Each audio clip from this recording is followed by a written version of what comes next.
Sejumlah orang tua dari berbagai wilayah di 2 kelurahan membawa balita mereka untuk mengikuti imunisasi di Puskesmas Bogor Selatan, Kota Bogor, Jumat pagi. Dengan menerapkan protokol kesehatan, para orang tua ini diharuskan mengenakan masker dan diukur suhu tubuhnya terlebih dahulu sebelum diberikan berbagai imunisasi.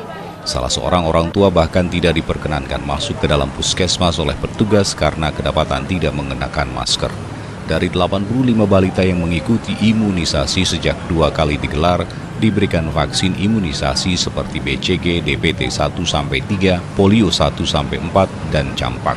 Meski dihantui kekhawatiran pada orang tua, mereka berharap agar imunisasi ini bisa meningkatkan daya tahan putra-putri mereka di tengah pandemi COVID-19. Sementara itu, untuk memberikan rasa aman kepada para balita, pihak puskesmas pun secara khusus menyiagakan 1 ruangan terpisah untuk pelaksanaan imunisasi dengan pasien umum lainnya. Sebelumnya, pemberian vaksin imunisasi bagi para balita ini sempat terhenti di tengah pandemi COVID-19 atau sekitar 2 bulan terakhir. Namun kini kembali berjalan setelah pihak Kementerian Kesehatan mengeluarkan kebijakan untuk membolehkan dengan catatan mengikuti protokol kesehatan.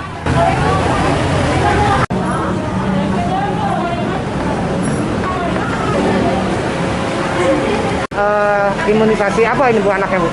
Imunisasi DPT 3. Bu, selama pandemi ini gimana? Khawatir nggak Bu untuk imunisasi datang ke puskesmas seperti ini? Khawatir banget. Nah, terus? Khawatir sekali.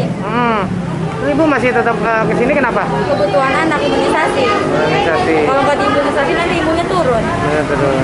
Untuk imunisasi sendiri bermanfaat nggak menurut Ibu? Bermanfaat banget. Cuman kalau kita datang ke sini kayaknya kurang. Kenapa Bu? Takut penyakit. Masih itu. Iya. Tapi mudah-mudahan enggak lah, asalkan kita safety be fine. Apa yang dilakukan ini Bu? Apa pakai masker atau apa pakai gimana? masker, sanitizer, cuci tangan aja. Siapa namanya? Selin Angela, nama anaknya Lutfi Akbar Ramadan. Oke, makasih ya. Iya. Ayo mari. Iya, iya, Mak.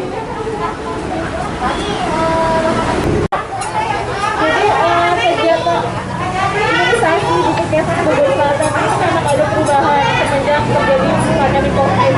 Awalnya memang kita melakukan posyandu, ada kegiatan posyandu setiap bulan kan, terus ada pemberian imunisasi setiap hari Kamis. Tapi karena kondisi seperti ini, kita sempat stop dulu sesuai arah dari dinas. Tapi kemudian kita membuat alur baru seperti yang diarahkan oleh dinas. Kita menggunakan ruangan baru yang sebetulnya memang awalnya peruntukannya bukan untuk imunisasi, tapi untuk kita berdayakan ruangan yang ada untuk minimalisir kontak bayi-bayi sehat, anak-anak sehat dengan pasien. Jadi menggunakan ruangan yang ada ini untuk pelayanan imunisasi. Dokter. Dari Kota Bogor, Herman Bon melaporkan untuk Dinamika News.